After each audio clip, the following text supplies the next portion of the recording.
little animal. ఒక పల్లెటూరిలో రాజు అనే రైతు ఉండేవాడు.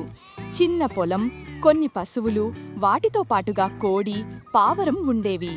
ఆ రైతు ప్రేమగా, జాగ్రత్తగా వాటిని పెంచేవాడు. ఒకరోజు ఆ కోడి 10 గుడ్లు పెట్టింది. రైతు చాలా సంతోషించాడు.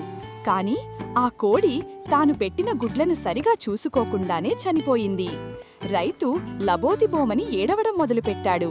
ఆ గుడ్లను తను ఎలా పిల్లలుగా మార్చాలో అర్థం కాలేదు. తన కన్నీళ్లతో నేలపై మౌనంగా కూర్చున్నాడు. అప్పుడు అక్కడ అదంతా చూస్తున్న పావురం బాధపడుతూ రైతు దగ్గరికి వచ్చింది. ఈ గుడ్లను నేను పొదుగుటాను, నీవు బాధపడవద్దు అని పలికింది. రైతు చాలా సంతోషించి పావురాన్ని దగ్గరికి తెసుకున్నాడు. రోజులు గడిచాయి. ఒకరోజు ఆ గుడ్లలో నుండి 10 కోడి పిల్లలు బయటికి వచ్చాయి. బుడిబుడి అడుగులతో ఆ పిల్లలు తిరుగుతున్నాయి. రైతు ఆనందంతో కన్నీళ్లు పెట్టుకున్నాడు. తన చేతిలోకి తీసుకుని ముద్దాడాడు. ఆ పావురం ఆ కోడి పిల్లలను ప్రేమగా పెంచింది. కొన్ని రోజుల తరువాత ఆ పిల్లలు పెరిగి పెద్దవి అయ్యాయి.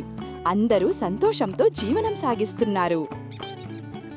ఇలాంటివి మిస్ కావద్దు. లైక్ చేయండి, సబ్స్క్రైబ్ చేయండి.